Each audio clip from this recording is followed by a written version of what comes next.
Les entretiens de l'espace éthique, Île-de-France.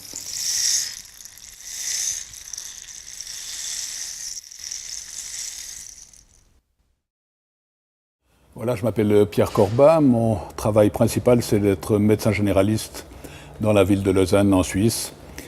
Et ce qui justifie ma présence ici, finalement, est double. Comme médecin généraliste, j'ai été appelé, il y a une vingtaine d'années, à présider une grande association de maintien à domicile de la ville de Lausanne. Et au moment où l'on m'a proposé de présider cette association, je me suis dit que les questions qui allaient arriver au président étaient des questions qui n'auraient pas de bonne réponse.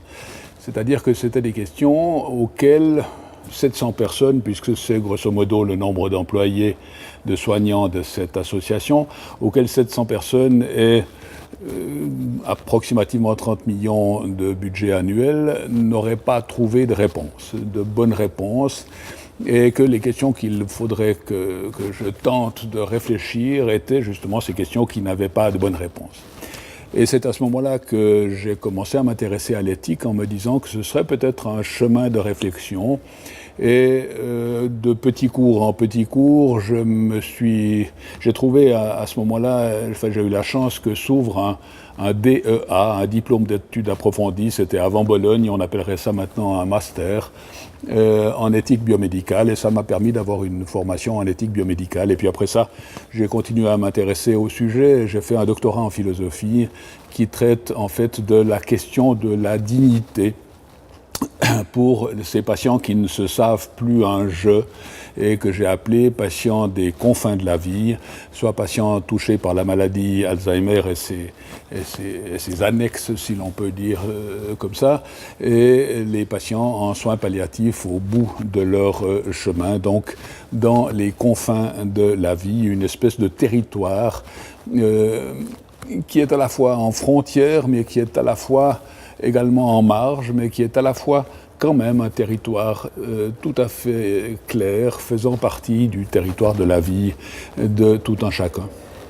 Et puis, je me suis intéressé à la maladie Alzheimer parce que je suis aussi depuis une vingtaine d'années médecin responsable et traitant de ce que vous appelez en France un EHPAD, c'est-à-dire un home qui accueille principalement des patients porteurs de maladies neurodégénératives, et que évidemment ces patients m'ont posé également des questions qui n'ont pas de bonne réponse. Et ces questions qui n'ont pas de bonne réponse, eh bien on ne peut pas la supprimer. Et il est obligatoire d'y répondre, puisqu'en fait, supprimer la question reviendrait à supprimer le patient, ce qui est bien évidemment pas acceptable. J'ai souvent identifié les problèmes éthiques avec un sentiment étrange de mal-être. Je pense que le mal-être du soignant, la gêne du soignant, la souffrance du soignant est un bon signe de problème éthique, et est un bon signe qu'il est nécessaire d'ouvrir la réflexion et de quitter, je dirais, l'universalité de la science. Je m'exprime. La médecine, les sciences du soin sont finalement avant tout, ou en tout cas c'est ainsi qu'elles se présentent en premier chef, et je pense que c'est juste, sont des sciences, c'est-à-dire que ce sont des règles de fonctionnement universelles, c'est-à-dire que pour opérer une appendicite, on ne s'intéresse pas tellement à savoir si c'est l'appendicite de Monsieur Charles ou de Madame Henriette ou de Petit Jean. Mais finalement, le diagnostic d'appendicite se pose toujours un peu de la même manière, avec un certain nombre de signes cliniques, une anamnèse, une palpation abdominale qui répond à certains critères, et puis un certain nombre d'examens de laboratoire que l'on va faire, qui vont montrer des signes d'inflammation ou d'infection, et puis un certain nombre d'examens d'imagerie. Maintenant, on va assez volontiers jusqu'au scan pour poser le diagnostic d'appendicite. Ceci est quelque chose de tout à fait universel. Finalement, on ne s'intéresse pas tellement à savoir qui est le patient derrière.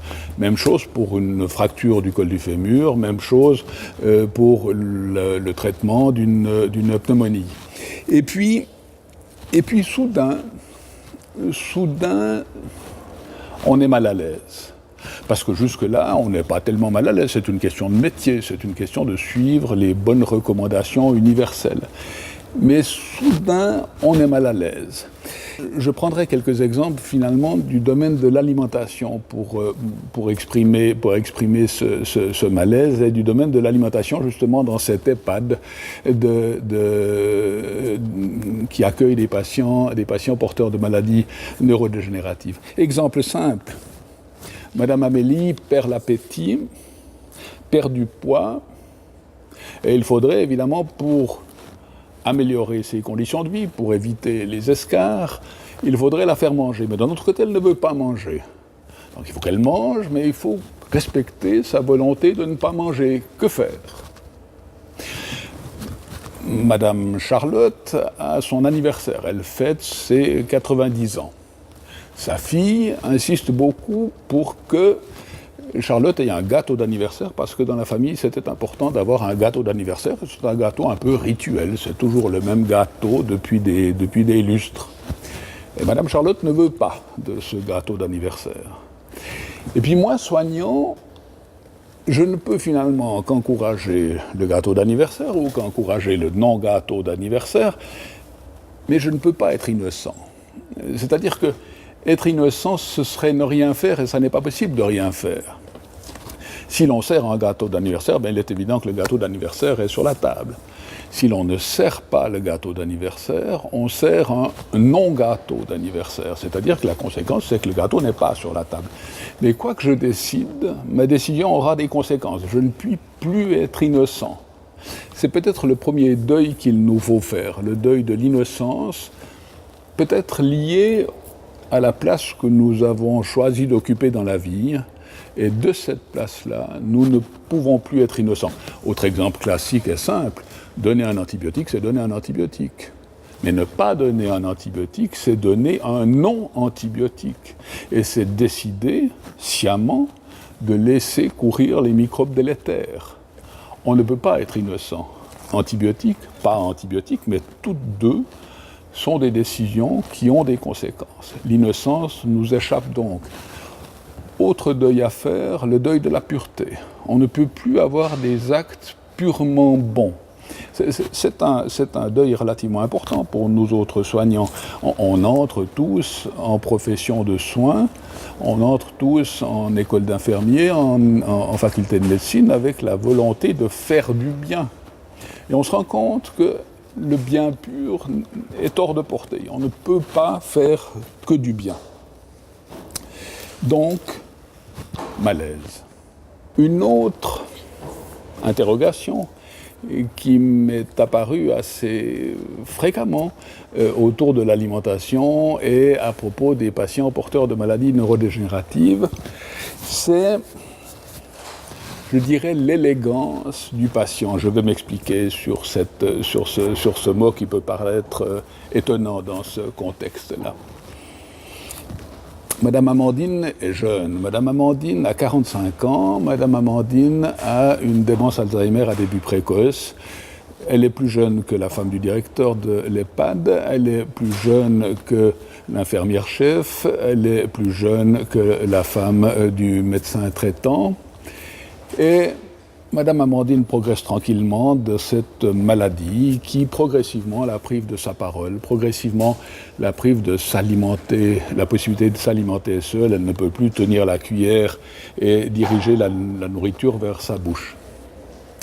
Et tragiquement, Madame Amandine perd son fils de 18 ans sur une route hivernale. La famille décide, et je pense que c'est bien, parce que je pense que nos patients ont aussi le droit de souffrir, la famille décide de dire à Madame Amandine le décès de son fils de 18 ans. Et Madame Amandine cesse de manger. Que faire ? Le mari insiste beaucoup pour que nous alimentions sa femme de force, que nous posions une sonde gastrique ou que nous posions une sonde directement dans l'estomac à travers la peau de son abdomen. D'autres pensent, dont la fille en particulier, que Madame Amandine a le droit de ne pas continuer sa vie, a le droit de décider de ne plus manger, même si cette décision est relativement confuse, même si elle ne peut être exprimée par les mots. Mais manifestement, Madame Amandine décide de ne plus manger. Il n'y a évidemment pas de bonne solution. Je pense que nous devons, jusque dans les confins de la vie, nous poser la question du choix du patient. Nous dire que le repas est un lieu de négociation. Le repas est un lieu où, c'est un lieu de soin, de prendre soin, où le patient doit être d'accord. Ce qui n'est pas le cas pour les autres fonctions vitales. On ne décide pas si l'on respire ou pas, ou bien difficilement. On ne décide pas si l'on urine ou pas, si l'on défèque ou pas. Je pense que ce sont des choses qui se font naturellement sans notre décision. Par contre, le fait de manger ou de ne pas manger est un lieu où finalement la décision, l'accord du patient reste prioritaire très loin. Et c'est en cela que je dis qu'il s'agit d'une élégance, puisque élégance vient de la même racine que élire, que choisir. C'est finalement un des derniers choix que peut avoir à sa disposition le patient porteur d'une maladie neurodégénérative très avancée. Le patient, ainsi, n'est pas une plante verte que l'on arrose. Le patient doit, jusque très loin, avoir la possibilité de faire des choix bien sûr à sa portée, mais également de nous imposer ces choix. Élégance donc du patient, certes, négociation, c'est vrai, mais encore ce n'est pas si simple, parce que jusque-là ce serait assez facile, on dirait, le patient décide. Mais nous autres soignants avons une particularité, c'est que l'on a quand même toujours envie d'aller chercher dans les arrière-boutiques, aller chercher dans qu'est-ce qu'il y a derrière les décisions, qu'est-ce qu'il y a derrière les attitudes. Et en particulier, on pourrait se dire, finalement, c'est bien normal que cette patiente déprime. Son fils de 18 ans vient de décéder, c'est bien normal que cette patiente déprime. Et dès lors, ce qui la regarde me regarde et me concerne. Si cette patiente déprime, nous entrons à nouveau dans mon dicaster, nous entrons à nouveau dans un lieu où j'ai mon mot à dire, peut-être un peu plus fort. Et puis, la médecine est aussi une espèce de machine à voyager dans le temps, une espèce de boule de cristal qui fait qu'avec les éléments du présent, je tente de voir le futur. Et je vois, dans le patient qui cesse de s'alimenter, les conséquences de la baisse en taux de protéines. Je vois les escarres qui se présentent à l'horizon. Je vois les souffrances liées à ces escarres. Et je vois finalement l'inconfort du patient. Donc ma décision ne sera pas si simple. Cette décision va également impliquer par un bout ma capacité de projeter, de prévoir ce qui va arriver à madame la patiente en l'occurrence. Autre exemple différent, autre exemple qui nous montrera peut-être finalement deux modes de vivre la maladie, deux modes d'envisager, de ressentir la maladie. Albertine a 65 ans, elle a fait un grave accident de parapente qui l'a laissée gravement handicapée dans son corps, mais qui également l'a laissée gravement handicapée dans son cerveau. Et Albertine vit à domicile depuis une quinzaine d'années, puisqu'elle a fait cet accident de parapente il y a une quinzaine d'années, et qu'elle est extrêmement entourée par l'ensemble de sa famille, qui s'investit de manière tout à fait admirable. La famille est extrêmement proche, les enfants, et c'est une famille saine, les enfants sont dans un don important pour leur mère, le mari également. La vie de famille a été organisée de manière à prendre en soin, de manière tout à fait responsable, la vie d'Albertine. Et puis, accident, le mari d'Albertine fait un infarctus et doit être hospitalisé et va passer, outre les 10 jours d'hospitalisation, 4 semaines en lieu de réadaptation. Et ce qui fait que, tout d'un coup, un des piliers essentiels de la prise en soin d'Albertine disparaît et que cette personne va venir dans notre établissement médico-social, dans notre EHPAD, où en Suisse nous avons des divisions dites de court séjour, c'est-à-dire que les patients peuvent y passer 3 semaines, 4 semaines, 1 mois, 2 mois, le temps de passer un cap difficile, ou parfois simplement le temps que la famille de proches aidants prenne des vacances. Relativement rapidement après l'entrée en court séjour, Albertine fait des fausses routes et infecte son poumon droit. C'est généralement à la base du poumon droit que les fausses routes se font, puisque la bronche est plus droite à droite qu'à gauche. Et elle fait des fausses routes et la famille est très fâchée. La famille nous dit que depuis maintenant une quinzaine d'années, ils ont réussi à alimenter Albertine sans fausse route, sans ennui particulier, et que nous, après une semaine, on réussit à lui faire une fausse route et une pneumonie qui menace son existence. Ils sont très fâchés. « Donnez-vous de la peine », nous disent-ils. Et je crois que dans ce « donnez-vous de la peine », il y a quelque chose d'important. Donnez-vous de la peine, c'est donnez-vous de la souffrance. C'est donnez-vous du ressenti. C'est donnez-vous de cette empathie qui permet de ressentir ce que l'autre ressent. Par le jeu, en l'occurrence des neurones miroirs, c'est ce qui nous permet d'être triste avec l'autre, de ressentir sa faim, de ressentir ses sentiments, de ressentir ses impressions. Et finalement, c'est un sentiment extrêmement important, c'est ce qui permet la survie de l'espèce. C'est ce qui permet que les nourrissons soient alimentés par leur maman au moment où ils ont faim. C'est que leur maman se rende compte, alors que le langage est extrêmement ténu et se résume à des cris ou des apparences, des images du visage, c'est ce qui permet aux mamans de comprendre, et au papa aussi, de comprendre le nourrisson. Donc cette empathie est finalement un outil, disons-le comme ça, de survie de l'espèce. Et la famille fonctionne beaucoup sur cette empathie avec Madame Albertine, puisque le langage n'est plus présent, mais ils réussissent à comprendre, en se donnant de la peine, en se donnant du ressenti, ce que Albertine ressent. Et puis tout d'un coup, Albertine tombe dans le monde de l'EHPAD, tombe dans le monde soignant, quitte le monde de la famille brusquement, à l'occasion de l'infarctus du mari. Un infarctus souvent ne prévient pas, donc c'est du jour au lendemain que le mari est mis, enfin de la minute à l'autre, que le mari est mis dans une ambulance et mené à l'hôpital universitaire local.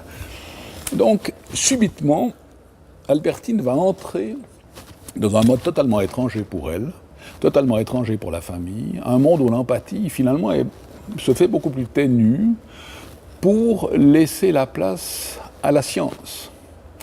La fausse route, pour nous, la bronchoaspiration, pour nous, c'est d'abord des chiffres. C'est d'abord la désaturation en oxygène, c'est d'abord la fréquence respiratoire, c'est d'abord la température, c'est d'abord l'auscultation avec un certain nombre de décibels qui nous parviennent ou ne nous parviennent pas à l'oreille. C'est des chiffres, ce sont des choses qui sont métables dans l'universel de la science, qui sont comparables aux autres bronchoaspirations auxquelles nous avons assisté. Mais l'empathie à ce niveau-là ne fait pas partie de nos premiers outils. Bien sûr, nous voyons bien que Madame Albertine souffre et qu'elle a de la peine à respirer et qu'elle est inconfortable.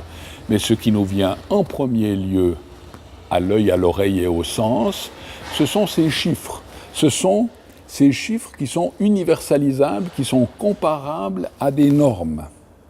Donnez-vous de la peine, souffrez un peu, que diable, nous disent-ils. Et en même temps, moi j'aurais envie de lui dire, vous avez parfaitement raison, de dire à cette famille, vous avez parfaitement raison, et d'ailleurs c'est ce que nous avons fait. Nous ne nous sommes pas assez donnés de peine. Ça ne veut pas dire que nous ne sommes pas donnés assez de science, de technique, d'attention, de précision dans les gestes, de justesse du geste, mais que peut-être nous n'avons pas assez ressenti. Et je crois que c'est un reproche que l'on peut faire très généralement aux soignants, et finalement c'est inhérent à notre mode d'envisager le monde. Et j'ai envie de répondre à la famille, et vous donnez-vous un peu de science. Et vous donnez-vous un peu, mais il faut le dire gentiment évidemment, parce que les patients et les personnes sont en souffrance à ce moment-là, et que je crois qu'il faut avoir beaucoup de doigté, de prudence et de tact pour, dans cette souffrance, entrer des idées qui doivent être des portes ouvertes à la réflexion et non pas des portes fermées au reproche, on va dire ça comme ça. Mais je crois que c'est peut-être un des moments où, plus tard éventuellement, où nous pourrions tenter de dire au patient, à sa famille, et vous, donnez-vous de la science, donnez-vous un peu de recul, donnez-vous un peu cette capacité d'analyse, de réflexion à distance. Et je crois finalement que la bonne prise en soin des patients dans les confins de la vie, en EHPAD ou à domicile, sera peut-être dans une tentative de mettre ensemble l'universel de la science avec l'empathie, avec la sympathie, avec la souffrance, avec le ressenti avec. Et je pense que c'est finalement entre ces deux voies, chemins d'approche, que l'on pourra peut-être essayer de voir, de ressentir derrière le patient ce fameux visage lévinassien qui fait du patient face à moi, à la fois, certes, et c'est mon métier, un patient qui entre dans la généralité, dans l'universalité, mais également, et peut-être surtout également, mais pas uniquement, un patient qui a un visage et dont il faut chercher l'individualité. Rosenzweig disait, cet ancêtre, si je peux dire comme ça dans la pensée de Lévinas, finalement que devant la tragédie de la mort, et il a écrit un de ses ouvrages principaux en tout cas il a commencé un de ses ouvrages principaux dans les tranchées de la Grande Guerre, il disait que devant la mort, l'universalité et de la science et de la morale s'estompe. Donc, probablement une tentative de mêler à la fois science et à la fois ressenti, à la fois compassion, à la fois empathie. Je passe dans le corridor de l'EHPAD l'après-midi où j'y suis par semaine et je vois une aide-soignante qui tente de donner à manger un peu de yaourt, un peu de yogourt à une patiente très en fin de vie, à une patiente avec une maladie neurodégénérative, manifestement dans les derniers jours de son existence. Et j'entends son épouse qui dit à la soignante « Ne vous acharnez pas, nous sommes en fin de vie ». J'aime ce terme acharné. J'ai tendance à dire que je m'acharne beaucoup et que j'aime m'acharner. Parce que m'acharner, c'est me centrer sur la chair, c'est trouver important la chair, c'est-à-dire le corps du patient, et que m'acharner, ce n'est pas m'entêter, bien sûr, mais m'acharner, c'est réaliser que mon travail consiste comme médecin généraliste responsable de l'existence médicale d'un certain nombre de patients, avec bien sûr d'autres, mais c'est mon travail de m'intéresser en premier lieu à savoir si la chair souffre ou pas. Et comment je puis améliorer le confort de la chair. Y a-t-il derrière l'agacement, derrière l'énervement, derrière le trouble du caractère, Y a-t-il une infection urinaire? C'est une banalité que je dis là. Y a-t-il une décompensation cardiaque? Y a-t-il des douleurs angineuses que le patient ne saurait pas signifier? Avoir mal à cause d'une angine de poitrine, c'est méchamment douloureux, que l'on ait une démence ou pas. Et je pense important, jusque dans les confins de la vie, d'être conscient que nous, soignants, avons en particulier cette spécificité de nous acharner, c'est-à-dire de dédier nos soins à la chair. Je sais qu'en monde de soins palliatifs et finalement dans un EHPAD qui accueille des patients Alzheimer, l'importance des outils du soin palliatif est grande. Et je pense qu'il est important de savoir bien maîtriser les antalgiques, bien maîtriser les médicaments qui permettent de diminuer l'angoisse, l'anxiété. Je pense que c'est important d'avoir cette technique. Et je pense que même en monde de soins palliatifs, l'acharnement, le fait de dédier ses œuvres, son travail à la chair aussi, a de l'importance et que nous ne devons pas en avoir honte.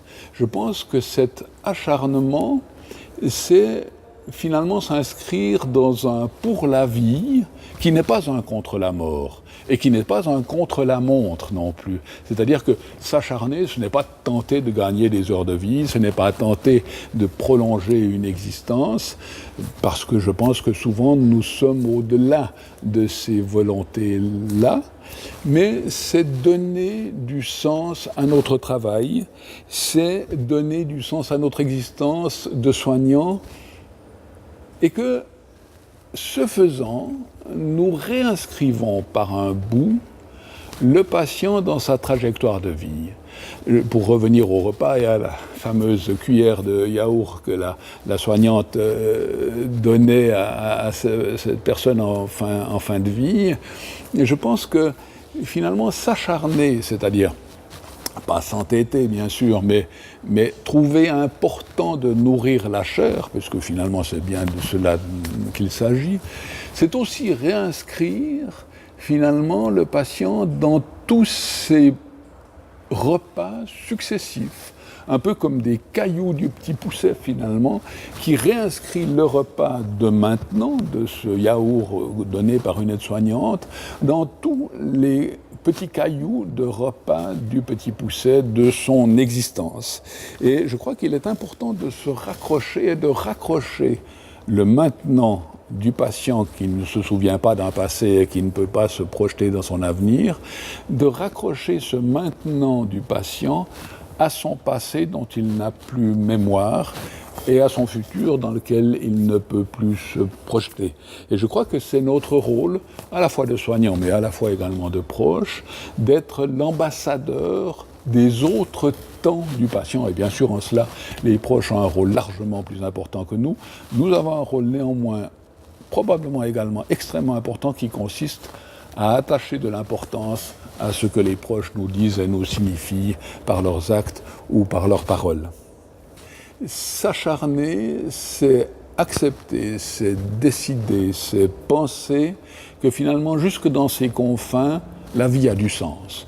Que jusque dans ces confins, il est bon d'attacher de l'importance à la vie. On pourrait dire que l'acharnement est une forme d'incarnation de la relation, d'incarnation de l'amour, d'incarnation de mise en chair de cette relation et de cet amour. Voilà, je pense que dans ce petit panorama de quelques questions éthiques qui m'ont habité autour de la question du repas. Finalement, j'ai choisi dans cette discussion, dans cette présentation, de me baser sur les éléments du repas, parce que je trouve que finalement, le repas, c'est quelque chose d'essentiel, c'est quelque chose qui nous est commun à toutes et à tous. Nous allons manger dans un peu plus d'une heure. Nous avons mangé il y a quelques heures notre petit déjeuner. Enfin, j'entends, c'est des éléments de l'existence, c'est des éléments de nos relations, c'est des éléments de notre être au monde qui sont particulièrement représentatifs, je pense, des questions éthiques qui peuvent se poser dans les confins de la vie. y compris jusque dans les paradoxes qui émaillent évidemment les mauvais choix que l'on peut faire, qui émaillent notre existence de soignant.